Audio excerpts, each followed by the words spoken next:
Hello everyone. आज हम बात करेंगे सेल्फ लव बुक के चौथे अध्याय की, जिसका नाम है अपने अतीत से मुक्त होना।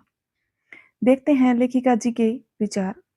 आप शुरू करेंगे जाने देना, दोष मुक्त करना, माफ करना और आगे बढ़ना। क्या आपको लगता है कि आप अपने अतीत के कुछ दर्द मन से निकाल कर अपनी सेल्फ टॉक को सकारात्मक दिशा में ले जाना सीख रहे हैं? मुझे आप पर बहुत गर्व हो रहा है कि आप समय से इतना प्रेम करते हैं कि प्रतिदिन यह अभ्यास कर रहे हैं और अपने मिरर का उपयोग अपने दिमाग में चल रहे पुराने कार्यक्रमों को बदलने के लिए कर रहे हैं। हम जब छोटे बच्चे थे तभी से वह प्रत्येक संदेश जो हमें प्राप्त हुआ, वह प्रत्येक चीज जो हमने अनुभव की, हमारे अं- अंतर के फाइलिंग कैबिनेट में, हमारी आंतों में, हमारे शोर जाल में दर्ज होकर संग्रहित है। मुझे यह कल्पना करना अच्छा लगता है कि हमारे अंदर छोटे छोटे संदेश वाहक हैं और हमारे सभी विचार और अनुभव टेपों में रिकॉर्ड हो जाते हैं, जिन्हें ये संदेश उचित फाइलों में लगा देते हैं। हम में से कई लोग ऐसे फाइलें जमा करते रहते हैं जिनमें मैं होशियार नहीं हूँ, मैं यह काम नहीं कर पाऊंगा, मैं कोई काम सही ढंग से नहीं कर सकता। हम पुराने नकारात्मक टेपों के ढेर के नीचे दबे हुए हैं। हम अपना मिरर वर्क करेंगे और अपने अंतर में नए संदेश भेजेंगे। मैं जाने देने को तैयार हूँ, मैं दोष मुक्त कर रहा हूँ, मैं माफ करने को तैयार हूँ। संदेश वाहक ये नए संदेश लेंगे और कहेंगे, ये क्या है, इन्हें कहाँ फाइल करना है, हमने इन्हें पहले कभी नहीं देखा है। कितना अद्भुत होगा यदि आप प्रतिदिन अपने अतीत को भूलने का एक नया तरीका सीख लें और अपने जीवन में सामंजस्य ला सकें। जितनी बार आप आईने के सामने यह अफ़र्मेशन बोलते हैं कि आप एक परत हटा देते हैं, आपके अतीत की कौन-सी परतें हैं जो आपको यह प्रसन्न परिपूर्ण जीवन जीने से रोक रही हैं? ये कौन-से बोझ हैं जो आपको समय को और आपके अतीत को माफ़ करने से रोक रहे हैं? आपके जीवन में हर चीज़ उसका आईना है जो आप हैं। जिस प्रकार एक आईना आपकी छवि को प्रतिबिंबित करता है, उसी प्रकार आपके अनुभव आपकी आंतरिक मान्यताओं को प्रतिबिंबित करते हैं। आप सचमुच अपने अनुभवों को देखकर निर्धारित कर सकते हैं कि आपकी मान्यताएँ क्या हैं। यदि आप अपने जीवन में मौजूद लोगों पर नज़र डालेंगे तो आप देखेंगे कि वे सभी लोग कुछ हद तक उन मान्यताओं को प्रतिबिंबित करते हैं जो आपको आपकी समय के बारे में है। यदि कार्यस्थल पर हमेशा आपकी आलोचना होती रहती है, तो शायद इसलिए क्योंकि आप स्वयं आलोचनात्मक हैं। अब वे अभिभावक बन गए हैं, जिसने बचपन में आपकी आलोचना की थी।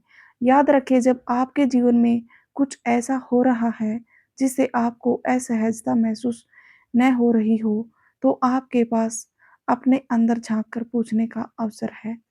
मैं इस अनुभव में कैसे योगदान दे रहा हूँ? मेरे अंदर ऐसा क्या है जो मानता है कि मैं इसका अधिकारी हूँ? मैं इस धारणा को कैसे बदल सकता हूँ?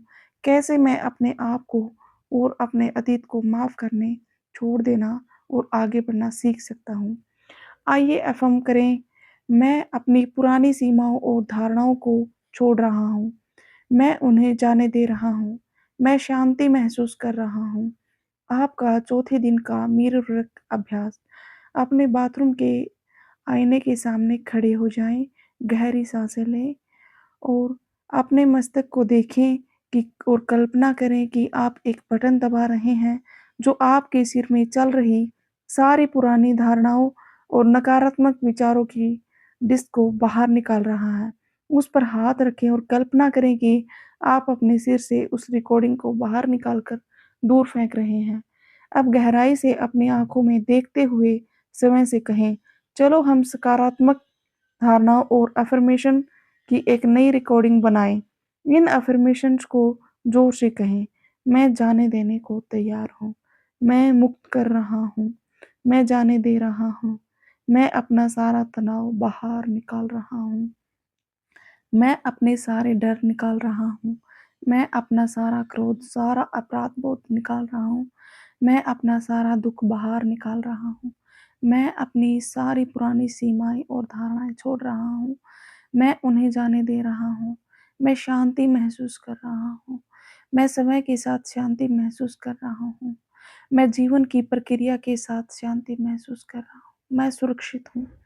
इन अफ़र्मेशन को 2 या 3 बार दोहराएँ। दिन भर में जब भी आपके मन में कोई मुश्किल विचार उत्पन्न हो, अपना जेबी आईना निकालें और ये अफ़र्मेशन दोहराएँ।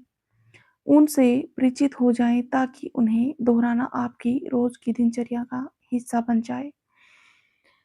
आपका चौथे दिन का दैनिकी अभ्यास। हमारे जीवन की अधिकांश समस्याएँ इन 4 कारणों से उत्पन्न होती हैं, जिन्हें हम बिग 4 कहते हैं। लेखिका इन्हें बिग 4 कहती है। आलोचना, डर, अपराध भाव और असंतोष। अपनी दैनिकी में 4 कॉलम बनाएँ। प्रत्येक के ऊपर बिग 4 श्रेणी का एक शीर्षक लिखें। सोचें कि इनकी आपके जीवन में क्या भूमिकाएँ हैं। प्रत्येक श्रेणी के बारे में अपने विचार और भावनाएँ उपयुक्त कॉलम में लिखें। पहले चरण में वे 2 श्रेणियाँ चुनें जिनके बारे में आपने सबसे अधिक लिखा था और प्रत्येक श्रेणी में 10 अफ़र्मेशन लिखें। उदाहरण के लिए, यदि एक श्रेणी असंतोष है, तो आप कुछ ऐसे अफ़र्मेशंस लिख सकते हैं। अब मैं अपने सारे दर्द और असंतोष बाहर निकालने का चुनाव करता हूँ।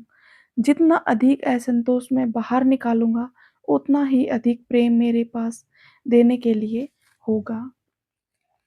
चौथे दिन के लिए आपका हार्ट थॉट, मैं जाने दे सकता हूँ।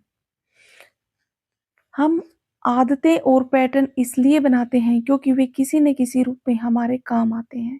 यह आश्चर्यजनक है कि हम कितनी बीमारियां उत्पन्न करते हैं क्योंकि हम किसी अभिभावक को दंड देना चाहते हैं। हो सकता है हम ऐसा जानबूझकर न कर रहे हों। वास्तव में अधिकांश मामलों में ऐसा जानबूझकर नहीं किया जाता। लेकिन जब हम अपने अंदर देखना शुरू करते हैं, तो हमें पैटर्न दिखाई देते हैं। हम अक्सर नकारात्मकता उत्पन्न कर देते हैं क्योंकि हमें जीवन के कुछ क्षेत्रों को संभालना नहीं आता। यदि ऐसा है तो अपने आप से पूछें, मुझे किस बात का अफ़सोस हो रहा है? मुझे किस पर गुस्सा आ रहा है? मैं किस चीज़ को टालने की कोशिश कर रहा हूँ? मुझे कैसे लगता है कि इससे मैं बच जाऊँगा? यदि आप किसी चीज़ को जाने देने के लिए तैयार नहीं हैं, आप सच में उसे अपने पास रोक कर रखना चाहते हैं, क्योंकि वह आपके काम आती है, तो इस बात से फ़र्क नहीं पड़ता कि आप क्या करते हैं, आप उसे नहीं छोड़ पाएँगे।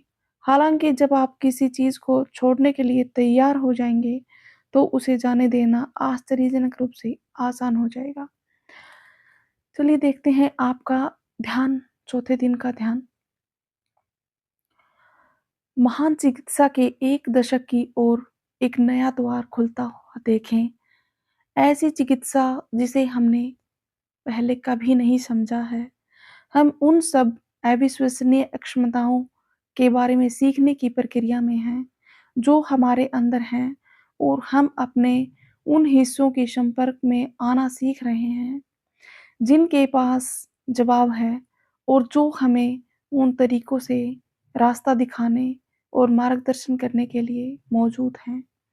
इनमें हमारी सर्वोच्च भलाई है।